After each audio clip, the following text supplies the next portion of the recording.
Il existe dans la mémoire du monde une cicatrice commune, celle d'un déluge ancien inscrit dans les récits des peuples lointains, depuis les tablettes de Sumer jusqu'au mythe des Amériques. Partout dedans, des voix racontent des eaux sans fin engloutissant villes, royaumes, souvenirs. Que s'est-il réellement passé ? Était-ce seulement un conte moral ou bien l'écho assourdi d'une catastrophe qui aurait effacé des mondes entiers ? L'idée paraît vertigineuse. Et si des civilisations avaient existé avant nous, puis disparu, avalées par la montée des mers et l'oubli? Dans le silence des fonds marins, sous les sédiments, peut-être dorment encore des traces de cultures oubliées. Nous ne pouvons qu'écouter, à travers le voile du temps, ce murmure de pierres brisées et d'océans impitoyables. Il existe, dans presque toutes les traditions humaines, un récit de l'eau qui déborde, une mémoire d'océans qui monte, de pluies qui ne cessent pas, de fleuves qui se transforment en gouffres sans fin. Ces récits, si lointains dans l'espace et le temps, partagent pourtant un noyau commun. L'idée qu'un jour, la Terre s'est effondrée sous le poids des eaux et que des peuples entiers ont disparu dans ce tumulte. Lorsque l'on feuillette les tablettes mésopotamiennes, vieilles de plus de 4 millénaires, on rencontre déjà l'histoire d'un déluge universel. Dans l'épopée de Gilgamesh, le héros rend visite à un ancien survivant, Uta-Napishtim, qui lui raconte comment les dieux avaient décidé d'effacer l'humanité par une inondation. Les parallèles avec le récit biblique de Noé sont frappants. La construction d'une arche, la sauvegarde d'êtres vivants, l'immensité des pluies et la renaissance d'un monde après le retrait des eaux. Mais cette version n'est pas isolée. Des fragments de récits comparables circulent dans les archives d'autres peuples mésopotamiens. Preuve que cette mémoire du déluge ne tenait pas du hasard, mais d'une tradition enracinée. En Égypte ancienne, certains textes mentionnent aussi des temps où les dieux avaient purifié le monde par les eaux. Dans la Grèce antique, l'histoire de Deucalion et Pyrrha, seul couple épargné par Zeus, raconte comment un navire improvisé leur permit de survivre au cataclysme. Chez les Celtes, les récits de la mer qui envahit la terre décrivent la Bretagne et l'Irlande englouties par des flots venus de nulle part. Et si l'on traverse les océans, on retrouve chez les peuples amérindiens, comme les Hopis, le souvenir d'un monde précédent balayé par un déluge avant que les survivants ne trouvent refuge dans les cavernes ou sur les hauteurs. Cette universalité intrigue. Comment des peuples qui n'avaient aucun contact direct pouvaient-ils imaginer des récits si similaires ? Certains chercheurs avancent que les grandes inondations locales, crues des fleuves, raz de marée, tsunamis, auraient inspiré des mythes qui, par leur puissance symbolique, se sont transformés en histoires cosmiques. Mais d'autres estiment que ces convergences dépassent la simple coïncidence. Peut-être se font-elles l'écho d'un événement plus vaste, un cataclysme global survenu dans les profondeurs du temps. Car l'histoire géologique de la Terre porte elle aussi la trace d'eau montante. À la fin de la dernière ère glaciaire, il y a environ 12 000 ans, les calottes de glace couvrant l'Amérique du Nord et l'Europe se sont mises à fondre rapidement. Les océans ont monté de plus de 100 mètres en quelques millénaires, transformant à jamais la carte du monde. Ce bouleversement a noyé d'immenses portions de terre, y compris les zones côtières où les populations préhistoriques avaient enfin trouvé refuge et nourriture. Si ces sociétés avaient développé une culture avancée, leurs traces auraient quand même été englouties, effacées sous des sédiments marins. Dans le sud de l'Inde, les légendes tamoules parlent de Kumari Kandam, une vaste terre disparue sous l'océan. En Indonésie, les traditions évoquent un des royaumes engloutis par les eaux après la colère des dieux. En Polynésie, des récits racontent comment certaines îles furent avalées par la mer, laissant seulement des récifs comme cicatrices visibles. Ces mythes, transmis oralement, semblent conserver une mémoire fragmentaire d'un temps où les rivages n'étaient pas là où nous les voyons aujourd'hui. La science moderne découvre parfois des vestiges qui troublent. Au large de l'Inde, près de la ville actuelle de Dwarka, des plongeurs ont identifié des structures immergées ressemblant à des murs, des escaliers, voire des habitations. Les datations suggèrent qu'elles pourraient remonter à plus de 9000 ans, ce qui les placerait bien avant les civilisations reconnues de la vallée de l'Indus. Au Japon, au sud de l'île de Yonaguni, une formation rocheuse sous-marine ressemble à une pyramide ou à une terrasse monumentale, avec des marches régulières et des plateformes. Les géologues débattent œuvres naturelles ou traces d'une culture disparue. Quelle que soit la réponse, la fascination demeure. L'idée que l'eau puisse effacer la mémoire des hommes est à la fois simple et implacable. Une cité bâtie en pierre, fièrement dressée sur la côte, devient une ruine sous-marine en quelques siècles de montée des eaux. Le sel, les courants et le sable effritent les monuments jusqu'à ce qu'ils se fondent dans le paysage marin. De telles transformations se produisent encore aujourd'hui, mais à une échelle plus lente. Certaines villes modernes, comme Venise ou Jakarta, vivent déjà sous la menace d'une submersion progressive. Si l'on accepte que des civilisations, même modestes, aient pu exister avant les nôtres, l'absence de preuves directes n'est pas forcément surprenante. L'océan couvre plus de 70% de la surface terrestre, et ses profondeurs restent largement inexplorées. Ce que nous connaissons de l'archéologie sous-marine n'est qu'une infime partie de ce qui dort encore sous les vagues. La majorité des traces, si elles existent, sont probablement hors de portée, recouvertes de sédiments ou détruites par le temps. Il y a, dans cette idée, quelque chose de troublant. Peut-être ne sommes-nous pas la première société à porter le flambeau de la connaissance, mais seulement la première à avoir survécu assez longtemps pour en laisser une trace durable sur la terre ferme. Les mythes du déluge seraient alors des fragments de souvenirs collectifs, conservés par les survivants et transmis dans des récits où la mémoire et l'imaginaire se mêlent intimement. Chaque fois que l'on relit ces histoires, que l'on écoute les échos d'un monde noyé, on ressent une étrange proximité avec ses ancêtres oubliés. Leur peur des eaux, leur désir de sauver un peu de vie dans une arche, leur quête d'un rivage sûr, résonnent avec nos propres inquiétudes. Car nous savons, nous aussi, que les mers montent, que les équilibres sont fragiles et que l'eau peut redevenir, en un instant, un ennemi silencieux. Et si dans ce cœur de légende, il y avait bien plus qu'un simple symbole ? Si le déluge universel n'était pas seulement une métaphore de purification ou de renaissance, mais le reflet d'un traumatisme vécu, répété, gravé dans la mémoire humaine au point de traverser les millénaires, alors les mythes cesseraient d'être seulement des contes. Ils deviendraient les ultimes fragments d'un monde englouti, d'un passé plus vaste que ce que nos certitudes osent admettre. Lorsque l'on imagine la Terre il y a 15 000 ans, il faut oublier la carte familière que nous connaissons. Les océans étaient des plus bas de plus de 100 mètres, révélant des étendues aujourd'hui englouties, des plaines côtières immenses, des ponts terrestres reliant des continents séparés, des refuges pour des sociétés humaines qui cherchaient nourriture et stabilité. La fin de la dernière ère glaciaire, marquée par un réchauffement progressif mais ponctué de bouleversements brutaux, fut une époque où les eaux se levèrent et transformèrent le monde de manière irréversible. Lorsque les grandes calottes glaciaires couvrant l'Amérique du Nord, l'Europe et l'Asie commencèrent à fondre, la libération d'eau douce dans les océans provoqua une montée rapide du niveau marin. Les scientifiques estiment que, durant certaines phases, les océans pouvaient monter d'1 à 2 mètres par siècle, un rythme vertigineux pour les sociétés de chasseurs-cueilleurs vivant au bord des fleuves et des mers. Imaginez une génération qui voit la mer s'avancer de plusieurs centaines de mètres à l'intérieur des terres, engloutissant les campements, les forêts côtières et les territoires de chasse. L'expérience devait sembler apocalyptique, un monde qui disparaît sous leurs yeux. Un épisode en particulier fascine les chercheurs, le Younger Dryas, une période brutale de refroidissement qui s'acheva vers 9600 avant notre ère. À son terme, une remontée spectaculaire des températures accéléra la fonte des glaciers. Des théories évoquent un événement cataclysmique, peut-être l'impact d'une comète, qui aurait déclenché des incendies massifs et une déstabilisation climatique. Quoi qu'il en soit, ce basculement provoqua des inondations colossales. Les paléoclimatologues parlent de véritables pulses de fonte glaciaire, comme des vagues soudaines d'eau douce déversées dans les océans. Les traces de ces bouleversements se retrouvent dans le paysage.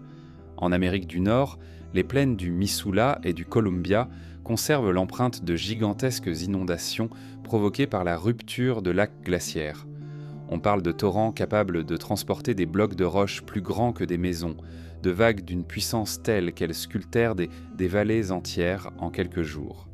En Europe, la mer du Nord était autrefois une vaste plaine habitée par des populations préhistoriques, connues aujourd'hui sous le nom de Doggerland.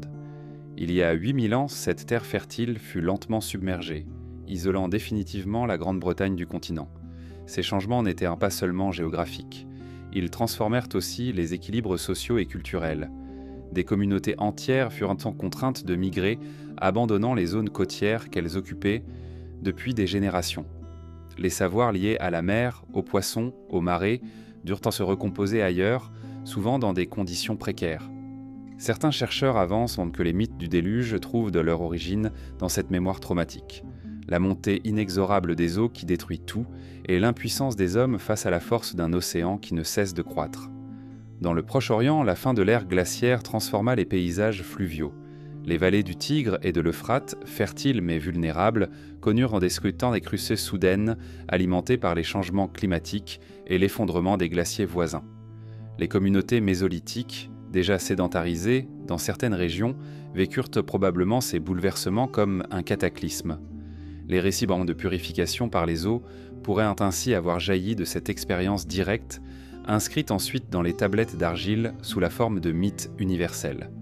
L'Asie du Sud-Est fut également bouleversée. De vastes terres, aujourd'hui recouvertes par la mer de Chine méridionale et le golfe de Thaïlande, formaient autrefois un continent émergé, le Sondaland. Là vivaient sans doute des milliers de communautés humaines, chassées peu à peu par la montée de l'océan. Les légendes indonésiennes et malaises évoquent des royaumes engloutis, comme si la mémoire orale avait conservé l'empreinte de ces pertes. La submersion progressive transforma non seulement les territoires, mais aussi les réseaux d'échanges et les routes migratoires. Dans l'océan Indien, les traditions tamoules parlent d'une terre disparue, Kumari Kandam, engloutie par les flots. Les chercheurs modernes hésitent à voir là une réalité historique ou une construction symbolique. Pourtant, il est troublant de constater que cette légende correspond à une région côtière particulièrement vulnérable à la montée des eaux après la fin de l'ère glaciaire. Dans d'autres parties du monde, les récits convergent. Des îles englouties en Polynésie, des terres submergées en Amérique du Sud, des cités perdues sous les lacs africains. Ce que nous appelons aujourd'hui la préhistoire pourrait bien cacher des épisodes d'effacement culturel massif. Si des sociétés plus organisées existaient sur ces terres basses, la mer en a effacé la plupart des traces. Les villages en bois et en argile auraient disparu en quelques décennies, et même les monuments en pierre auraient été rongés par l'eau et le sel. Ce silence archéologique ne signifie pas nécessairement absence, mais peut-être destruction. L'océan est un archiviste impitoyable qui engloutit, fragmente et recouvre jusqu'à l'oubli. Dans certains cas, la science moderne parvient pourtant à retrouver des fragments. Des cartes sonars révèlent des structures sous-marines intrigantes au large de l'Inde, du Japon ou encore des Bahamas. Des archéologues marins explorent les lacs glaciaires asséchés, découvrant des outils, des ossements, des campements figés dans le temps. Chaque découverte ravive la question. Combien de sites restent dissimulés sous les vagues, hors de portée de nos regards? La montée des eaux ne fut pas seulement un phénomène du passé, elle fut aussi un révélateur de la fragilité des sociétés humaines. Les ancêtres, confrontés à l'avancée inexorable de la mer, durent se déplacer, s'adapter, inventer de nouvelles manières de vivre. Les mythes, transmis de génération en génération, devinrent les gardiens de cette mémoire. Dans le récit du déluge, l'humanité reconnaît l'expérience d'une perte universelle d'un monde englouti et jamais retrouvé. Et lorsque l'on contemple aujourd'hui nos propres rivages, nos villes construites si près des océans, on ne peut ignorer l'écho de ces histoires. Car les mers continuent de monter, lentement mais sûrement, et peut-être nous rappellent-elles que les grandes civilisations ne sont jamais à l'abri du souffle silencieux de l'eau. Il existe des lieux où la mer garde jalousement les secrets du passé. Des pierres sculptées, des murs érodés, des escaliers menant vers nulle part, dorment dans les profondeurs. Ils émergent parfois au détour d'une plongée, ou sur les écrans des sonars, silhouettes fantomatiques d'un monde que les vagues ont effacé. Ces cités englouties, réelles ou supposées, ne cessent de nourrir à la fois la curiosité des chercheurs et l'imaginaire collectif. Elles sont comme des cicatrices visibles du temps où les mers se sont levées, et où des communautés entières ont dû disparaître, abandonnant leurs œuvres à la lenteur de l'océan. Au large de l'Inde, près des côtes du Gujarat, repose le site de Dwarka, l'une des villes les plus mystérieuses de l'Inde ancienne. Selon les textes du Mahabharata, elle fut bâtie par le dieu Krishna, puis engloutie par les flots après son départ de ce monde. Au cours des dernières décennies, des explorations sous-marines ont révélé des structures alignées, semblant dessiner des rues, des murs et des escaliers. Certains fragments ont été datés de plusieurs milliers d'années, bien avant l'apogée de la civilisation de l'Indus. Si ces interprétations sont exactes, elles suggèrent l'existence d'une urbanisation avancée, contemporaine de périodes où l'histoire officielle ne reconnaît encore que des communautés dispersées. Les débats restent vifs. Les géologues rappellent que des formations naturelles peuvent prendre des formes étonnamment régulières, tandis que d'autres insistent sur les signes évidents d'une main humaine. Dans cette incertitude se loge le mystère. Peut-être s'agit-il d'un vestige de cité disparu avec la montée des eaux de l'océan Indien. Plus à l'est, dans les profondeurs au sud de l'île japonaise de Yonaguni, un autre site alimente les mêmes interrogations. Découverte dans les années 1980, cette formation rocheuse, souvent appelée la pyramide de Yonaguni, présente des terrasses, des marches taillées, des arêtes droites.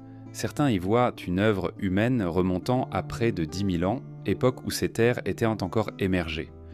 D'autres insistent sur l'origine naturelle de la structure, résultat de la fracturation particulière des grès de la région. Mais il est troublant de constater que les formes rappellent des architectures monumentales, avec des plateformes et des couloirs semblant inviter à la procession. L'océan, ici encore, garde le silence. L'histoire des cités englouties ne se limite pas à l'Asie. Dans la mer Égée, entre la Crète et la Grèce continentale, repose le site de Pavlopétrie, considéré comme la plus ancienne ville submergée connue en Europe. Datée d'environ 5000 ans, elle présente un plan urbain clair. Rues, bâtiments, espaces de stockage. Les archéologues y voient une cité florissante, probablement détruite par une combinaison de séismes et de montée des eaux. Contrairement à d'autres sites contestés, Pavlopétrie ne laisse guère de doute. Elle était bien habitée, et sa submersion ne fut pas seulement une légende, mais un fait historique. Elle nous rappelle que l'engloutissement des villes côtières n'est pas seulement une hypothèse lointaine, mais une réalité récurrente de l'histoire humaine. En Égypte, non loin de l'embouchure du Nil, les explorations ont révélé les vestiges de Thonis Héracléon, une cité portuaire prospère de l'Antiquité, disparue soudainement sous les eaux. Les statues colossales, les temples effondrés, les stèles gravées témoignent d'une vie intense, aujourd'hui figée au fond de la Méditerranée. Ici, la submersion est plus récente, liée à l'instabilité du delta et au séisme, mais elle illustre le même processus. Une ville entière, effacée de la surface et oubliée durant des siècles. Dans les Caraïbes, des rumeurs persistent depuis longtemps au sujet de structures visibles sous les eaux près de Cuba et des Bahamas. Des plongées et relevés sonars auraient montré des formations ressemblant à des rues et des pyramides. Les données, controversées, n'ont jamais été confirmées de façon claire, mais elles nourrissent l'imaginaire de l'Atlantide, ce continent légendaire évoqué par Platon.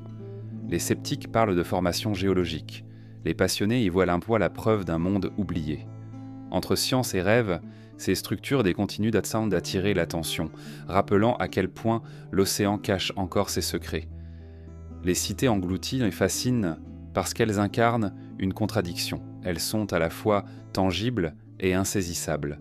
Tangibles car des pierres, des routes, des statues sont bien là, visibles sous les vagues.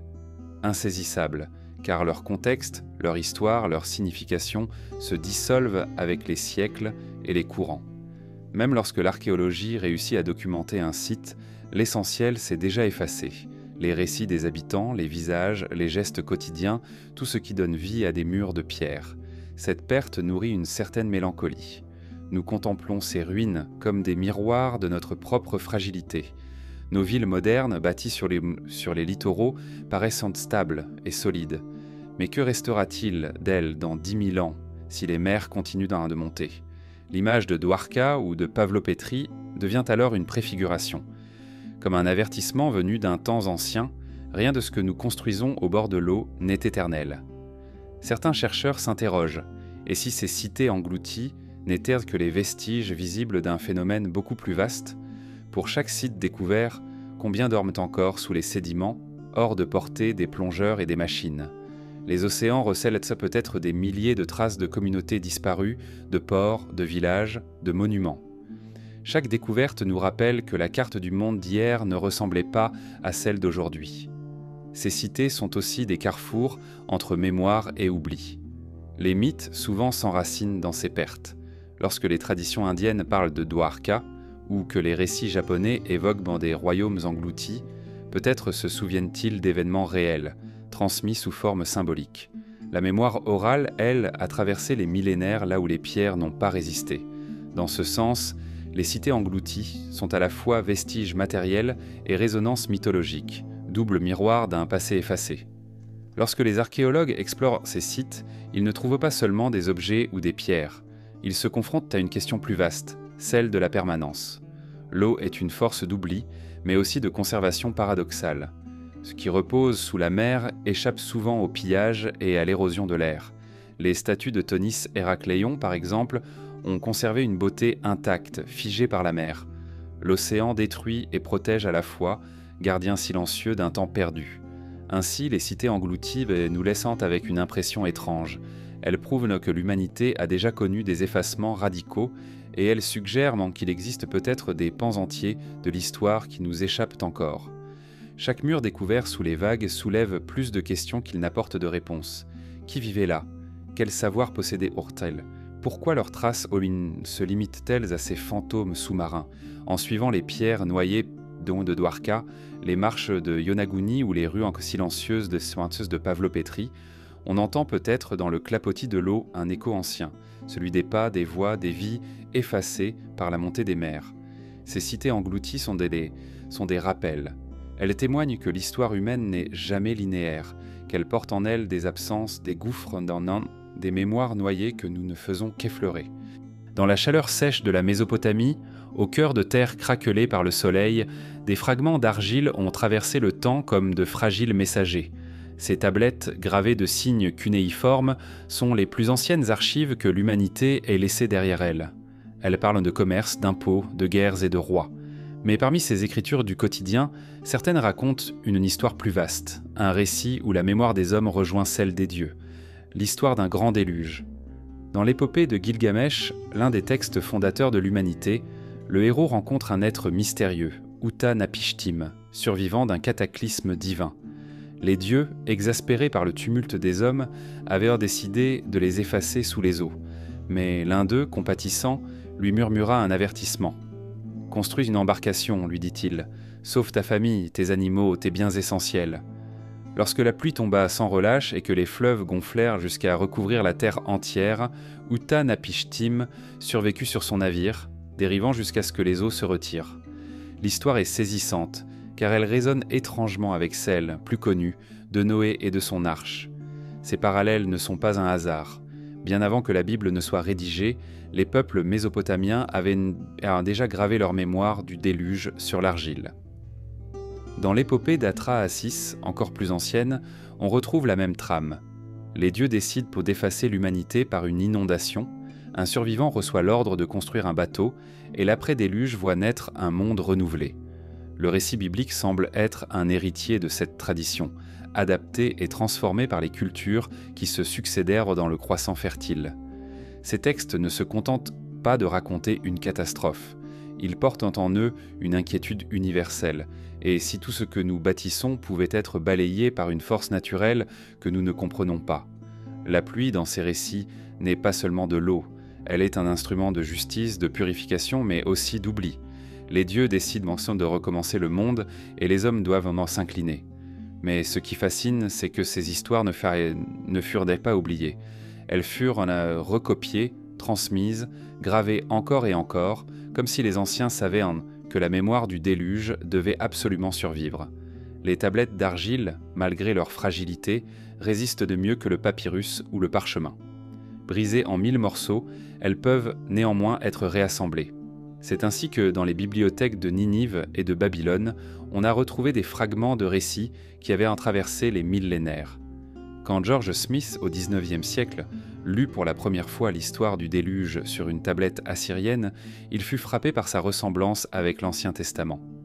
L'idée que le récit biblique n'était pas unique, mais issu d'une tradition plus ancienne, bouleversa la vision de l'histoire sacrée. Mais que disent réellement ces tablettes ? Doivent-elles être comprises comme des métaphores religieuses ou comme la mémoire d'un événement vécu ? Certains chercheurs estiment qu'elles relatent simplement des crues catastrophiques, du Tigre et de l'Euphrate, des inondations périodiques qui détruisaient en villages et récoltes. Pour les populations locales, ces désastres devaient sembler universels, frappant tout l'horizon de leur monde connu. D'autres y voient une mémoire plus profonde, celle d'une montée des eaux plus vastes survenue à la fin de l'ère glaciaire, quand des communautés mésopotamiennes auraient vu leurs terres disparaître sous les flots. La force de ces récits réside dans leur caractère universel. L'arche, la pluie sans fin, la survie d'un petit groupe, la renaissance après la catastrophe, autant de motifs qui réapparaissent dans des cultures éloignées. Les tablettes mésopotamiennes sont les plus anciennes preuves écrites de cette mémoire, mais elles ne sont peut-être qu'un reflet d'une tradition orale beaucoup plus ancienne, transmise depuis des millénaires avant l'invention de l'écriture. L'écriture, justement, fut peut-être inventée pour retenir ces histoires. Les premiers signes, cunéiformes, servirent à noter des contes, mais très vite, les scribes les utilisèrent pour fixer des récits en cosmique. C'est comme si les hommes avaient senti la nécessité de graver dans l'argile ce que la parole seule risquait de perdre. Chaque caractère pressé dans l'argile humide avec un calame portait une part de cette urgence. Ne pas oublier, ne pas laisser disparaître la mémoire du cataclysme. D'autres textes mésopotamiens viennent compléter ce tableau. Certains racontent comment les dieux, après le déluge, offrirent à l'humanité de nouveaux dons, mais aussi de nouvelles limites. La fragilité humaine était désormais inscrite dans l'ordre du monde. L'homme pouvait prospérer, mais toujours sous la menace d'une catastrophe. Cette idée traverse encore nos mythes modernes, la conviction que toute civilisation, aussi puissante soit-elle, peut être balayée d'un seul geste par la nature. Il est troublant de penser que ce que nous lisons sur ces tablettes n'est peut-être pas seulement une légende, mais le souvenir fragmentaire d'un événement réel, une inondation colossale, une montée brutale des eaux, ou peut-être une combinaison de catastrophes naturelles. Les survivants, marqués par la peur, auraient transmis ce souvenir à leurs enfants, puis à leurs petits-enfants jusqu'à ce qu'il soit gravé dans l'argile. Ce processus de mémoire collective, à la frontière entre histoire et mythe, est au cœur de ce qui fait de nous des êtres humains. Dans les musées d'aujourd'hui, derrière des vitrines, reposent ces tablettes brisées. Elles paraissent muettes, simples morceaux de terre craquelés. Mais pour qui sait les lire, elles racontent dans des mondes effacés. Elles sont des fenêtres ouvertes sur des imaginaires anciens, mais aussi des archives de catastrophes vécues. Elles rappellent que la mémoire humaine ne se limite pas aux ossements et aux outils. Elle réside aussi dans les récits, les symboles, les peurs. Ce qui frappe, c'est le caractère obsessionnel de ces récits du déluge. Les tablettes ne parlent pas seulement de pluie ou de rivière. Elles évoquent une submersion totale, un monde entier recouvert. Pourquoi cette insistance si ce n'était pas la mémoire d'un traumatisme vécu collectivement? Les hommes qui écrivaient savaient qu'ils parlaient d'un monde disparu, d'un avant et d'un après. L'écriture, ici, devient un acte de résistance contre l'oubli. Au-delà de leur contenu, ces tablettes nous rappellent aussi notre propre fragilité face au temps. Que restera-t-il de nos bibliothèques numériques, de nos serveurs, dans 10 000 ans? Peut-être rien. Les tablettes, elles, ont survécu parce qu'elles étaient d'argile cuite, résistantes au feu, à l'eau, au siècle. Ironie du sort, ce qui était vu comme un support rudimentaire est devenu un témoin éternel. Et dans ce silence de la terre cuite, une question demeure. Si les récits du déluge ont survécu, que nous disent-ils vraiment? Sont-ils seulement des paraboles religieuses ou bien des archives codées d'un passé englouti? Peut-être les deux. Ils portent en eux la voix des survivants, mais aussi celle des conteurs qui, siècle après siècle, ont cherché à donner un sens au chaos. Chaque fois que nous relisons ces lignes anciennes, nous entrons dans une chambre d'écho où se mêlent mémoire et mythe. Les tablettes mésopotamiennes ne sont pas de simples objets archéologiques. Elles sont des fragments de mémoire portés jusqu'à nous par la volonté obstinée d'êtres humains qui refusaient d'oublier. Dans leur silence gravé, elles continuent de murmurer une vérité insaisissable. Le monde que nous connaissons n'est peut-être que le dernier d'une série de mondes effacés, reconstruits après que les eaux eurent tout emporté. Lorsque l'on ouvre les premiers chapitres de la Genèse, un récit se déploie avec une intensité à la fois simple et abyssale. Les hommes, dit-on, avaient corrompu la terre, et Dieu, voyant la violence se répandre, décida d'effacer son œuvre.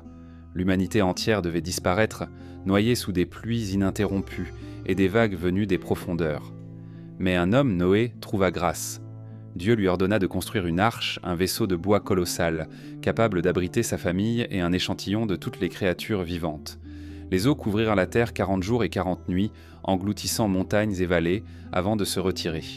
Le monde fut renouvelé, et l'arche s'échoua sur une montagne. Ce récit, devenu l'un des plus célèbres de la Bible, a traversé des millénaires et façonné l'imaginaire spirituel de générations entières. Mais il n'est pas unique, il appartient à une constellation de récits plus anciens, déjà présents dans la Mésopotamie voisine.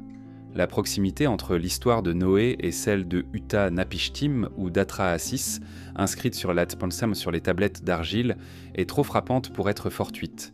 La tradition hébraïque semble avoir hérité de ce motif, puis l'avoir transformé en un récit moral et théologique. Pour les scribes de l'Ancien Testament, le déluge n'était pas seulement un souvenir de catastrophe, il devenait un acte de justice divine. Là où les récits de Mésopotamiens parlaient en fait de dieux capricieux ou fatigués des humains, la Bible présente un Dieu unique, qui punit l'injustice mais offre aussi une promesse. L'alliance symbolisée par l'arc-en-ciel signe que les eaux ne détruiront plus jamais la totalité de la terre. Cette transformation est essentielle. Elle montre comment une mémoire de catastrophe a été réinterprétée, intégrée dans une théologie où le désastre devient purification et la survie devient nouvelle naissance. Mais au-delà de la lecture religieuse, certains chercheurs interrogent la part historique de ce récit. Est-il possible que le texte biblique conserve la trace d'un événement réel ? Des hypothèses abondent. L'une des plus connues suggère qu'une inondation cataclysmique, survenue il y a environ 7000 ans, aurait marqué durablement les populations du Proche-Orient. Selon cette théorie, la mer Noire, alors un lac d'eau douce isolé, aurait été brutalement envahie par la Méditerranée lorsque le niveau des océans s'éleva après la fonte des glaciers. Des millions de litres d'eau se seraient déversés chaque jour, engloutissant des terres fertiles habitées par des communautés humaines. Une catastrophe d'une telle ampleur aurait marqué les esprits, générant des récits de déluge qui se seraient ensuite diffusés et transformés. D'autres hypothèses évoquent des crues géantes du Tigre et de l'Euphrate, fleuves capricieux qui, lors d'épisodes extrêmes, pouvaient inonder des régions entières. Pour les habitants de ces plaines, leur univers immédiat était tout ce qu'ils connaissaient. Une inondation recouvrant leur horizon aurait pu sembler universelle, totale, et aurait laissé une empreinte indélébile dans leur mémoire collective. Transmis de génération en génération, ce souvenir aurait pris une dimension cosmique, transformant une crue régionale en un cataclysme global. La dimension théologique, cependant, ne peut être séparée de la dimension humaine. Le récit biblique est d'abord une histoire de survie. Noé, figure de l'homme juste, sauve non seulement sa famille, mais aussi la continuité du vivant. Dans ce vaisseau improbable, fragile face à l'immensité de l'océan, il embarque des êtres de toutes sortes, comme une arche miniature de la création. Ce geste résonne avec une angoisse universelle. Que faire lorsque tout menace de disparaître ? Comment transmettre un fragment d'espoir au-delà de la catastrophe ? Dans la tradition juive, le déluge devient une charnière. Il sépare deux mondes, celui d'avant, corrompu, et celui d'après, marqué par une alliance nouvelle. Mais il demeure aussi une blessure. L'humanité, réduite à une seule famille, porte en elle la mémoire de sa propre fragilité. Le texte biblique insiste sur cette dualité. D'un côté, la colère destructrice, de l'autre, la promesse de miséricorde. L'arc-en-ciel posé dans le ciel comme un sceau lumineux rappelle à Dieu et aux hommes que la terre ne sera plus effacée de cette manière. Ce qui frappe, c'est la capacité de ce récit à traverser les frontières culturelles. Le déluge biblique a voyagé bien au-delà du Proche-Orient. Avec l'expansion du christianisme et de l'islam, il est devenu un mythe universel, reconnu par des milliards de croyants. Dans le Coran, l'histoire de Noé est réinterprétée, mettant l'accent sur sa mission prophétique, son appel ignoré par un peuple incrédule et sa délivrance finale. Ainsi, une même trame traverse plusieurs religions, chacune y inscrivant ses valeurs propres. Pour les historiens modernes, ce phénomène illustre la puissance des mythes partagés. Une même mémoire de catastrophe, adaptée par différentes cultures, devient un socle commun, un langage universel pour parler de la fragilité humaine. La Bible a donné au récit une forme canonique, mais son cœur bat dans une mémoire plus ancienne, celle d'hommes et de femmes qui, un jour, virent dans leur terre disparaître sous les flots. Au-delà des débats scientifiques et théologiques, le déluge biblique continue de résonner pour une autre raison. Il parle à nos peurs les plus profondes. L'idée que la terre entière puisse être engloutie, que nos œuvres, nos maisons, nos vies puissent tant disparaître en un instant, touche une corde sensible. C'est la peur du chaos, de la perte totale, mais aussi l'espoir de recommencer, de renaître après la destruction. Dans ce sens, le déluge n'est pas seulement une histoire du passé, il est un archétype intemporel. Certains chercheurs en psychologie et en anthropologie parlent d'un mythe fondateur de l'inconscient collectif. Le déluge serait une image symbolique ancrée dans notre psyché, représentant la dissolution et la régénération. L'eau, force destructrice, devient aussi matrice de renouveau. Le monde se dissout pour renaître plus pur. Cette lecture ne nie pas l'existence possible d'un événement réel, mais elle montre que, quelle qu'en soit l'origine, le récit s'est chargé de significations multiples, au point de devenir universel.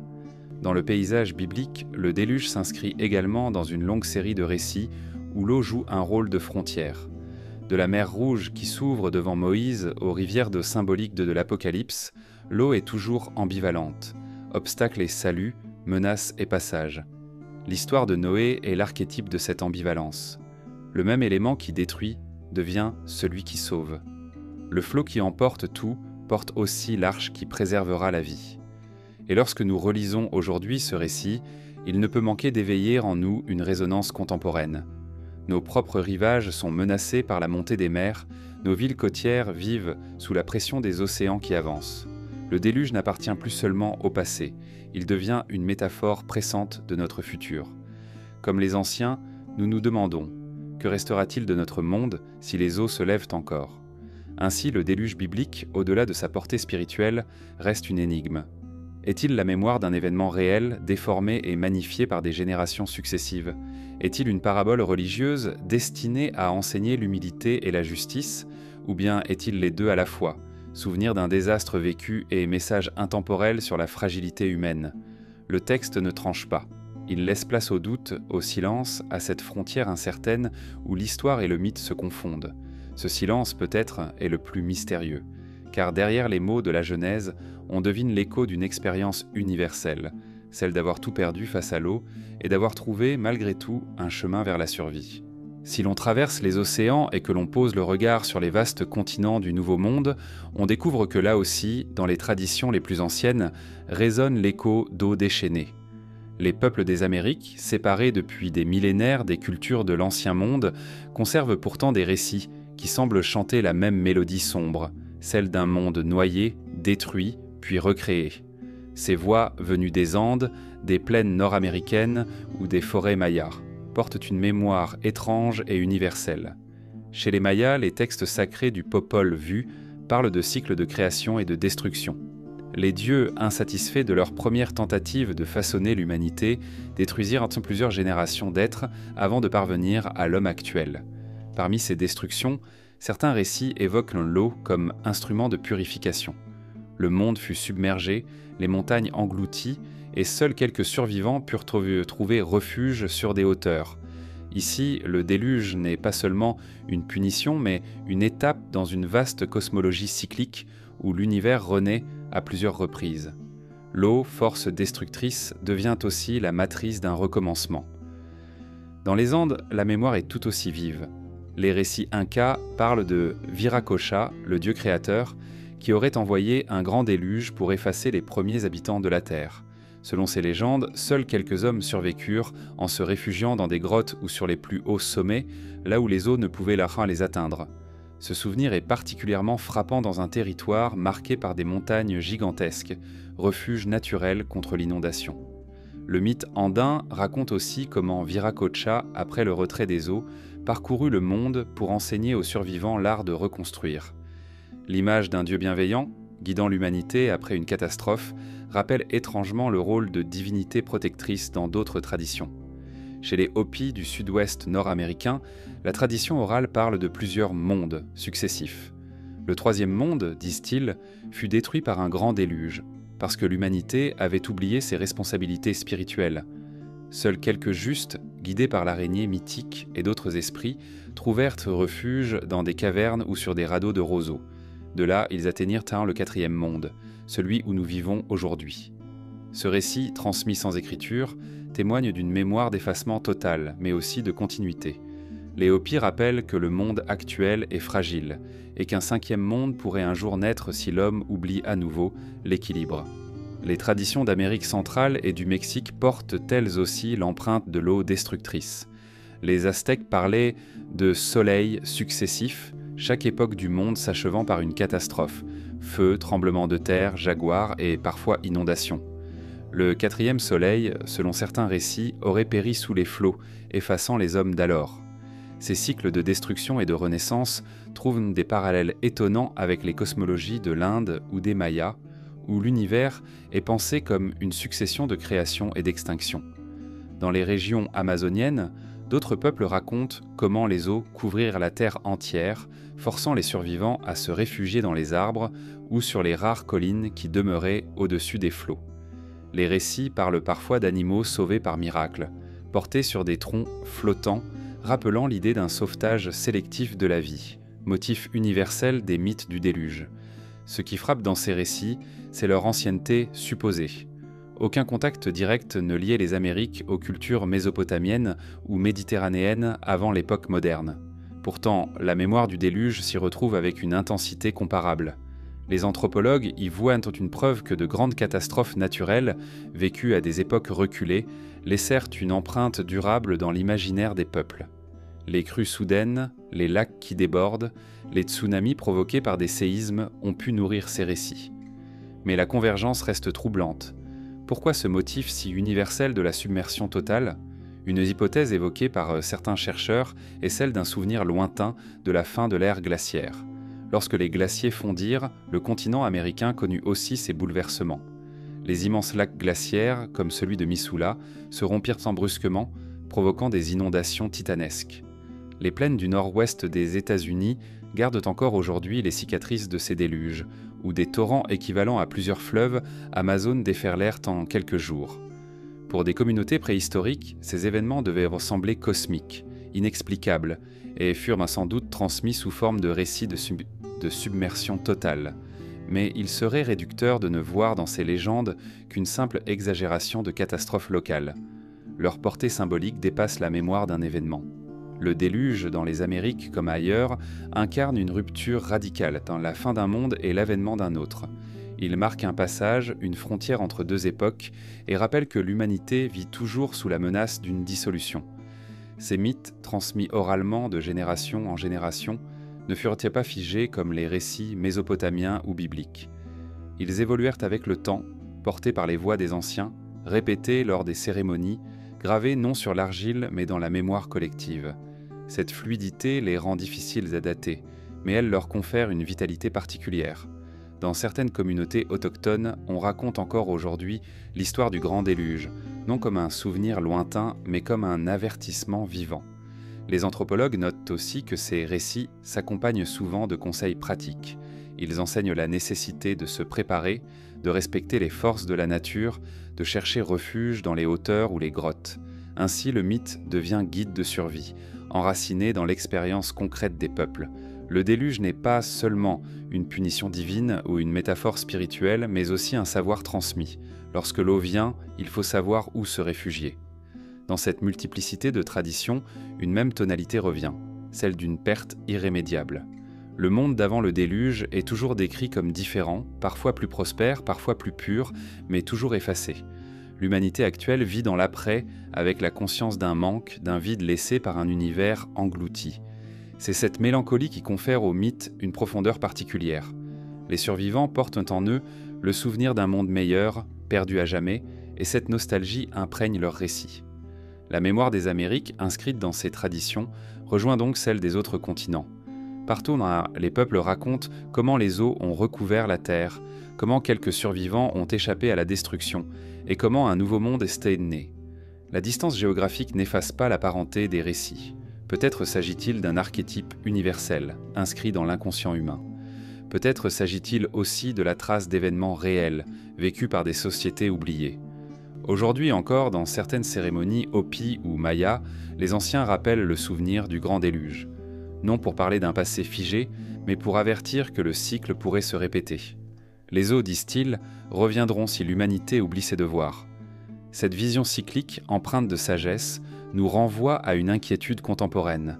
Et si le passé englouti n'était pas seulement derrière nous, mais aussi devant? Ainsi, dans les chants et les contes transmis à la lueur du feu, les peuples des Amériques continuent de garder vivante la mémoire des eaux. Une mémoire qui rejoint celle de la Mésopotamie, de la Grèce, de l'Inde, comme si toutes ces voix dispersées racontaient la même histoire. Une histoire qui nous dit que les mondes peuvent disparaître, que les eaux peuvent monter, et que seuls ceux qui se souviennent trouvent un chemin au-delà du déluge. Il y a environ 12 000 ans, le monde connut un basculement brutal. Le froid qui avait enfermé l'hémisphère nord dans ses glaces depuis des millénaires céda soudain, et les glaciers, dans un grondement sourd, commencèrent à libérer leurs eaux. Ce moment, que les climatologues nomment la fin du Younger Dryas, fut une époque de transition marquée par des bouleversements colossaux.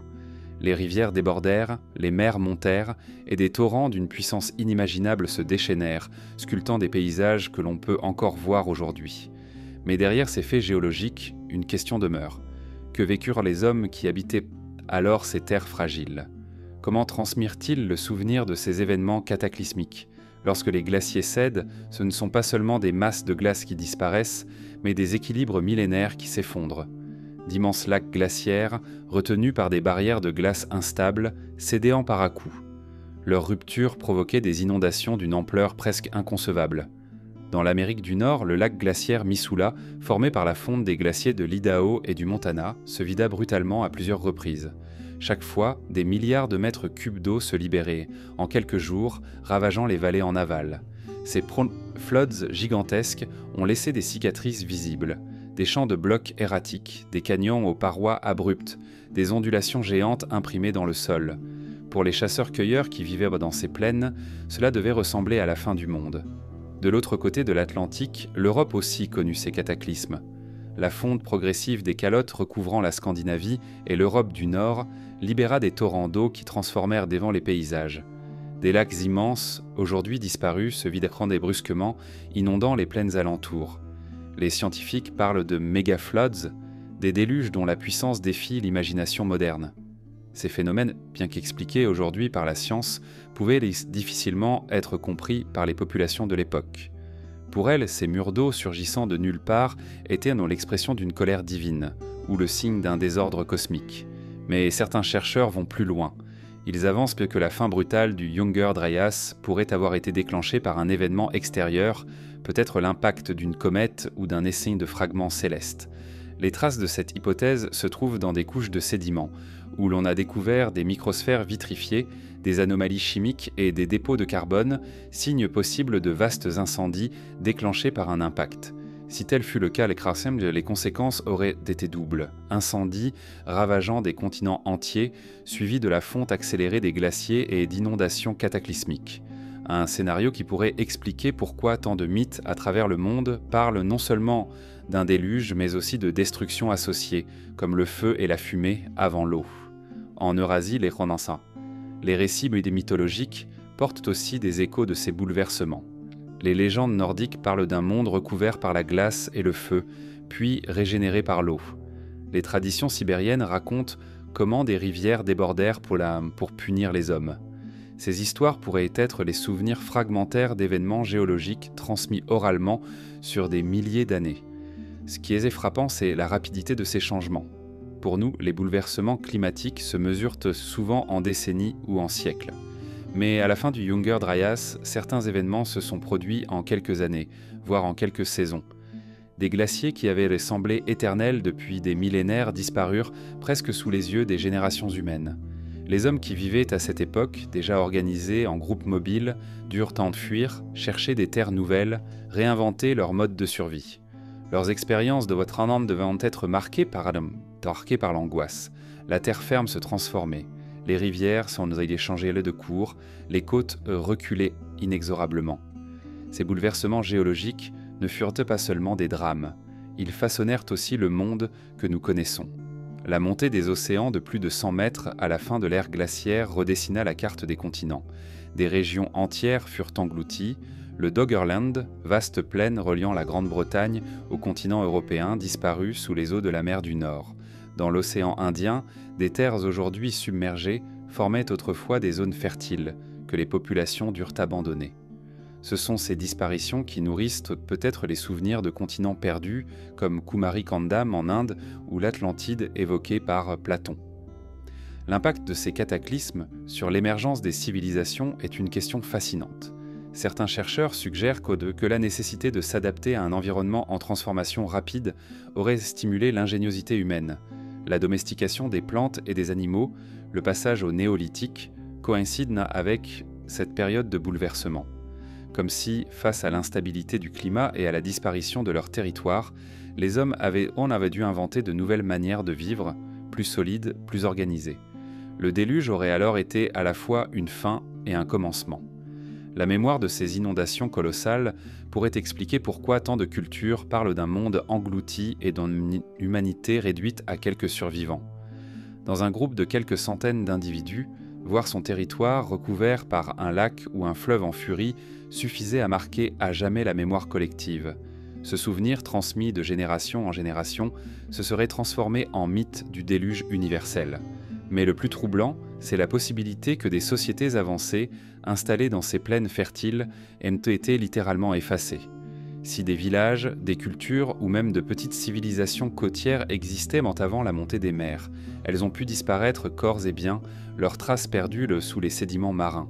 L'absence de preuves ne signifie pas l'absence de réalité. Elle peut simplement refléter la cruauté du temps et la puissance de l'océan. Lorsque l'on contemple aujourd'hui les fjords sculptés par les glaciers, les vallées démesurées des États-Unis ou les deltas fertiles du Proche-Orient, on perçoit encore les cicatrices laissées par ces déluges. La nature a gravé dans le sol des souvenirs que l'homme tente de décrypter. Mais les récits oraux, transmis par les ancêtres, semblent avoir gardé une vérité parallèle. Ils parlent de mondes engloutis, de refuges dans les montagnes, de renaissance après la destruction. Les glaciers d'Anchiseid nous rappellent que la stabilité de la Terre n'est qu'une illusion. Derrière les apparences tranquilles, des forces immenses veillent capables de remodeler continents et mers en quelques instants. Les mythes du déluge, peut-être, ne sont rien d'autre que la voix tremblante des survivants de ces bouleversements. Des hommes et des femmes qui virent leur monde s'effondrer et qui, pour ne pas sombrer dans l'oubli, confièrent à leurs descendants le souvenir de l'eau qui monta sans fin. L'archéologie est l'art de faire parler les pierres, les os, les fragments que le temps nous abandonne. Pourtant, il existe des espaces où Biltrant ou même les vestiges d'Esti se taisent. Les fonds marins, recouverts de sédiments et baignés par des eaux salées, forment une immense tombe silencieuse pour les traces d'humanité. Si des civilisations plus anciennes, peut-être plus avancées que ce que nous croyons, ont existé avant la montée des mers, il est probable que la majorité de leurs empreintes reposent aujourd'hui dans ce silence liquide, hors de notre portée. L'océan est un archiviste cruel. Contrairement au sable sec des déserts, qui conserve momies et ruines pendant des millénaires, l'eau dissout, corrode, déchire. Le bois, s'il n'est pas enfermé dans un milieu hermétique, disparaît en quelques décennies. Les métaux se rongent, se brisent, se réduisent à des amas méconnaissables. Même la pierre, soumise au courant et au sel, finit par se déliter. Les archéologues marins le savent. Une épave récente se dégrade à une vitesse surprenante. Alors qu'en est-il de structures enfouies depuis 10 ou 12 000 ans ? Le plus souvent, elles ne sont plus que fantômes, ombres perceptibles seulement par anomalie géologique, silhouettes entrevues sur un sonar. Le silence archéologique qui entoure ces civilisations hypothétiques n'est pas une preuve de leur inexistence, il est simplement la conséquence des conditions impitoyables de conservation. Si nous avions bâti nos propres villes uniquement en bois et en argile, que resterait-il de nous dans 10 000 ans après une submersion ? Probablement rien. Ce constat renverse notre perspective. L'absence de preuves n'est pas forcément absence de réalité, mais peut-être disparition totale de ce qui pouvait témoigner. Parfois dans Cher, les chercheurs découvrent des fragments qui rendent cette obscurité. Un outil en pierre retrouvé au fond d'un delta, des tessons de poterie dans une baie, des traces d'habitat à demi recouverts par les eaux. Mais ces indices restent épars, isolés, difficiles à interpréter. L'archéologie terrestre, elle, bénéficie de couches sédimentaires qui préservent, de tombes qui protègent, de cavernes qui gardent le secret des millénaires. L'archéologie marine, au contraire, se bat contre une dissolution constante. Chaque fragment est une relique sauvée de l'oubli, mais il ne raconte qu'une part infime de l'histoire. Ce silence archéologique nourrit les débats. Les uns affirment qu'il prouve l'inexistence de civilisations avancées avant l'aube de Sumer ou d'Égypte. D'autres rappellent que l'immense majorité des zones côtières occupées à l'époque préhistorique sont aujourd'hui sous la mer, à des profondeurs inaccessibles aux fouilles traditionnelles. Les rivages fertiles, où l'eau douce rencontrait l'eau salée, constituaient des lieux privilégiés pour l'installation humaine. C'est précisément là que les mers ont gagné du terrain, recouvrant ce que les hommes avaient construit. L'archéologie moderne commence à peine à explorer ces abysses. Des expéditions cartographient les fonds marins, mais la tâche est colossale. Plus de 70% de la surface terrestre est sous l'eau et moins de 20% des fonds océaniques ont été étudiés avec précision. Chaque plongée, chaque relevé sonar peut révéler une anomalie, un relief inattendu. Pourtant, les financements, les moyens techniques, les pressions politiques limitent dans ces recherches. Ainsi, l'immensité du silence demeure. Le paradoxe est cruel. Nous savons plus de choses développant sur la surface de Mars que sur nos propres abysses. Cette ignorance rend l'idée de civilisation engloutie encore plus troublante. Il est plausible que des preuves existent cachées à des centaines de mètres sous l'eau, sous des couches de sédiments. Mais nous n'avons pas encore les moyens d'y accéder. L'archéologie du silence est donc une archéologie de l'attente, suspendue entre hypothèse et espoir. Les traditions orales, elles, semblent avoir pris le relais de ce que la matière a perdu. Là où les pierres ont été dissoutes, les mots ont survécu. Les récits de peuples du monde entier parlent de terres englouties, de royaumes disparus, de mondes effacés par les flots. Ces voix transmises de génération en génération constituent une forme d'archive parallèle, fragile mais tenace. Peut-être faut-il écouter ces histoires comme les échos d'une mémoire collective, un substitut à ce que l'archéologie matérielle ne peut plus offrir. Il existe aussi des anomalies archéologiques qui échappent aux cadres habituels. Des cartes anciennes montrant des côtes disparues, des structures mégalithiques immergées, des sites trop anciens pour correspondre aux civilisations officiellement reconnues. Ces fragments nourrissent la controverse. Les sceptiques y voient des erreurs, des illusions, des interprétations abusives. Mais leur existence suffit à entretenir le doute. Et dans ce doute, l'imaginaire d'un monde perdu trouve son espace. Le silence archéologique a une autre dimension. Il interroge notre propre rapport au temps. Nous croyons connaître notre passé, mais en réalité, nous n'en percevons qu'un éclat, une surface. Chaque découverte bouleverse nos certitudes. Avant les années 1990, qui aurait cru à la possibilité de cités vieilles de plus de 10 000 ans? La découverte du site de Göbekli Tepe, en Turquie, a montré que des sociétés préhistoriques pouvaient ériger des monuments gigantesques bien avant l'apparition de l'agriculture organisée. Ce simple fait oblige à réévaluer nos conceptions de l'évolution des sociétés humaines. Si un tel site a survécu sur Terre, que dire de ce qui est aujourd'hui, sous la mer? Dans les profondeurs, la matière se tait, mais elle n'efface pas tout. Le relief des fonds marins conserve peut-être encore les empreintes de murs, de terrasses, de routes. Les technologies futures, capables de scanner les sédiments et de cartographier les abysses avec précision, pourraient un jour révéler ce qui se cache. Ce jour-là, le silence cédera peut-être, et ce que nous pensions être légende apparaîtra comme mémoire. En attendant, l'archéologie du silence nous confronte à une humilité nécessaire. Elle nous rappelle que notre savoir est ses limités, que le passé est bien plus vaste que les fragments que nous possédons. Les cités englouties que nous connaissons déjà, Pavlopétrie en Grèce, Thonis Héracléon en Égypte, ne datent que de quelques millénaires. Elles témoignent de la vulnérabilité des civilisations face à la mer, mais elles ne sont sans doute que les plus récentes d'une longue série. Il existe donc un gouffre dans notre mémoire collective, celui des civilisations côtières disparues avant que l'écriture et la pierre monumentale ne deviennent nos repères. Ce gouffre est rempli d'eau et son silence est presque total. Mais ce silence, paradoxalement, est éloquent. Il dit la fragilité des traces humaines, la puissance de la nature et la profondeur de l'oubli. Peut-être est-ce pour cette raison que le mythe du déluge a survécu avec une telle insistance. Parce que là où les pierres se sont effacées, il fallait que les mots demeurent. Parce que là où l'argile s'est dissoute, il fallait que les récits prennent le relais. Le silence archéologique est contrebalancé par le bruit persistant des histoires qui refusent de se taire. Ainsi, l'archéologie du silence n'est pas seulement une science frustrée par l'absence de preuves, elle est aussi une méditation sur ce que nous ne voyons pas, sur les vides de notre mémoire. Elle nous apprend à écouter autrement, à entendre dans les mythes et les légendes ce que les pierres ne peuvent plus dire. Et peut-être qu'un jour, en brisant ce silence des profondeurs, nous découvrirons que ce que nous prenions pour de simples contes était en réalité l'écho assourdi d'un monde englouti. Il est une idée qui dérange, une hypothèse qui plane dans l'ombre des certitudes établies. Et si avant nous, d'autres civilisations avaient déjà fleuri puis disparu, effacées par le temps et par les eaux? Non pas les cultures que l'archéologie reconnaît, Sumer, l'Égypte, l'Indus ou les Andes, mais des sociétés plus anciennes encore, nées dans les millénaires obscurs qui ont précédé l'histoire écrite. Si elles ont existé, elles ne nous ont laissé que des traces fugaces, des murmures dans les mythes, des anomalies archéologiques, des questions sans réponse. Elles seraient les civilisations effacées, ensevelies dans l'oubli, comme si la mémoire du monde avait décidé de les recouvrir d'un voile de silence. Lorsque l'on contemple l'histoire officielle, on nous raconte que les premières grandes sociétés se sont développées il y a environ 5 à 6 000 ans avec l'apparition de l'écriture et de l'urbanisation. Avant cela, l'humanité n'aurait été qu'une mosaïque de groupes de chasseurs-cueilleurs évoluant lentement vers l'agriculture. Mais certains indices fissurent ce récit linéaire. Le site de Göbekli Tepe, en Turquie, bouleversa nos certitudes.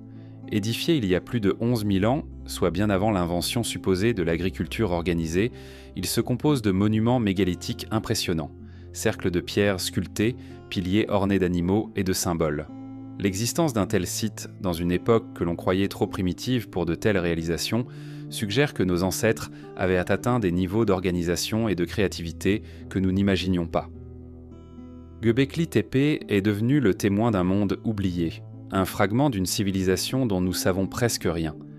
Si un tel lieu a survécu sur Terre, que dire de ce qui se cache sous la mer ? Car il faut se rappeler qu'à l'époque de Göbekli Tepe, le niveau des océans était encore bien plus bas qu'aujourd'hui. Les zones côtières, fertiles et accessibles, constituaient donc des havres pour l'installation humaine. Lorsque les glaciers fondirent et que les mers montèrent de bord de plus de 100 mètres, ces régions disparurent. Les villages, les ports, peut-être même les villes qui s'y trouvaient, furent engloutis, effacés de la surface. Si ces sociétés ont bâti en bois ou en argile, leurs traces ont depuis longtemps été dissoutes. Ne restent que les mythes et parfois de vagues reliefs sous-marins qui interrogent. Des découvertes intrigantes parsèment le monde. Au large de l'Inde, des structures immergées dans le golfe de Kambat semblent indiquer la présence d'un habitat ancien, daté de plus de 9000 ans. En Indonésie, les légendes de Gunung Padang, un site mégalithique mystérieux, évoquent même des couches de construction remontant à plus de 23 000 ans. Ces affirmations sont controversées, contestées par une partie du monde académique, mais elles rappellent que nous savons très peu de choses de l'époque qui précéda les grandes civilisations reconnues. L'idée de civilisation effacée ne repose pas seulement sur des sites isolés. Elle s'enracine aussi dans les mythes universels. Partout on retrouve la mémoire de mondes disparus. Les Grecs parlaient de l'âge d'or suivi d'un effondrement. Les hindous évoquent dans des cycles cosmiques où des humanités successives naissent et disparaissent. Les peuples des Amériques parlent de mondes précédents, détruites par le feu, le tremblement de terre ou l'eau. Ces récits, transmis avec obstination, suggèrent une mémoire commune, celle d'hommes qui vécurent avant nous et furent effacés. Si des civilisations plus anciennes ont existé, pourquoi n'en retrouvons-nous pas les traces claires ? Parce que le temps est un destructeur impitoyable. Les monuments en pierre sont rares et seuls quelques-uns, comme ceux de Göbekli Tepe, résistent à l'épreuve des millénaires. La plupart des sociétés bâtissaient en matériaux périssables, vulnérables au climat, aux plantes, aux sédiments. 10 000 ans suffisent pour effacer presque tout. Et si ces peuples vivaient sur des zones côtières, aujourd'hui submergées, leurs vestiges reposent désormais dans les profondeurs, inaccessibles. Il existe aussi une limite dans notre propre regard. Nous cherchons des preuves qui ressemblent à ce que nous connaissons, villes, écritures, outils métalliques, mais peut-être que les civilisations effacées avaient d'autres formes d'organisation, d'autres technologies, différentes des nôtres. Peut-être utilisaient-elles des matériaux que le temps a complètement détruits. Peut-être leur mémoire survit-elle seulement dans des symboles gravés sur des pierres isolées que nous ne savons pas encore déchiffrer. Les chercheurs indépendants, souvent en marge des institutions, osent poser ces questions. Ils parlent d'un âge oublié de l'humanité antérieur au néolithique, dont les traces ont été effacées par le déluge. Leurs hypothèses sont contestées, parfois rejetées comme spéculatives. Mais elles trouvent un écho dans l'imaginaire collectif, car au fond, l'idée que nous ne soyons pas les premiers, que d'autres mondes humains aient existé avant nous fascine et nous trouble. Elle introduit une profondeur vertigineuse dans notre histoire. Le concept de civilisation effacée nous oblige à regarder différemment les vides de l'archéologie. Lorsque nous voyons un trou de plusieurs millénaires dans les archives humaines, nous pensons souvent qu'il n'y avait vraiment rien. Mais peut-être faut-il penser autrement. Il y avait quelque chose, mais il a été détruit, englouti, dissous. Le silence ne signifie pas absence, mais perte. Cette nuance change tout. Elle ouvre la porte à l'idée que l'histoire humaine est bien plus longue, plus complexe et peut-être plus fragile que nous ne l'imaginons. Les civilisations effacées, si elles ont existé, nous parlent aussi d'une leçon intemporelle. Elles rappellent que rien de ce que nous construisons n'est éternel. Nous croyons nos villes solides, nos archives sécurisées, nos monuments indestructibles. Mais la mer, le temps, les tremblements de terre, les volcans peuvent réduire en poussière ce que nous avons édifié. L'oubli n'est pas une hypothèse, c'est une certitude, à moins que nous ne trouvions sans cesse des moyens de transmettre. Et si l'on regarde le monde d'aujourd'hui, une autre inquiétude surgit. Nos propres civilisations, aussi avancées soient-elles, ne sont pas à l'abri d'un effacement. Le réchauffement climatique, la montée des mers, les catastrophes naturelles peuvent de nouveau engloutir nos rivages.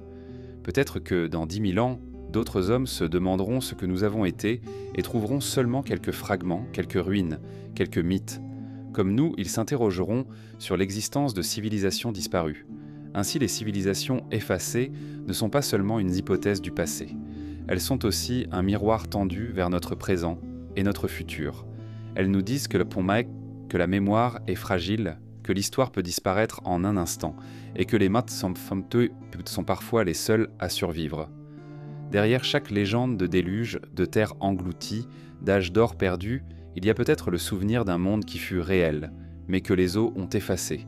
Ce que nous appelons civilisation pourrait donc n'être qu'un cycle parmi d'autres, un recommencement après une série d'oublis. Et ce cycle, à chaque fois, porte en lui la même leçon. L'homme bâtit, l'eau recouvre, et la mémoire hésite entre silence et survivance. À mesure que l'on avance dans l'exploration des mythes de déluge et des indices de mondes engloutis, une frontière fragile apparaît, celle qui sépare la recherche scientifique des spéculations. L'histoire du déluge, avec ses échos universels, attire autant les archéologues, les géologues et les climatologues que les rêveurs et les conteurs. Mais lorsque la science tente de pénétrer ce territoire, elle se heurte à une controverse constante. La question des civilisations effacées, des cités englouties ou des mémoires mythologiques est devenue un champ de bataille intellectuel où se croisent hypothèses rigoureuses et interprétations audacieuses. Pour les géologues, l'existence d'inondations cataclysmiques ne fait aucun doute. Le passé de la Terre est ponctué de bouleversements hydrologiques extrêmes. Les traces en sont visibles dans le paysage. Vallées sculptées, dépôts de graviers géants, deltas marins inhabituels. La fonte des glaciers à la fin de la dernière ère glaciaire a provoqué une montée du niveau marin d'environ 120 ponts d'un mètre. Une transformation colossale est documentée. Ces faits sont solidement établis par la stratigraphie, la datation au carbone, les carottes de glace et l'étude des sédiments océaniques. Mais lorsque l'on passe de la géologie aux hypothèses d'une mémoire humaine de ces événements, le terrain devient plus incertain. Les archéologues académiques soutiennent généralement que les sociétés de cette époque étaient trop dispersées, trop modestes pour qu'on puisse parler de civilisation au sens strict. Des groupes de chasseurs-cueilleurs, peut-être semi-sédentaires, auraient certes été affectés par la montée des eaux, mais l'idée de ville, de culture complexe ou de technologie avancée avant 6000 ou 7000 ans avant notre ère leur paraît improbable.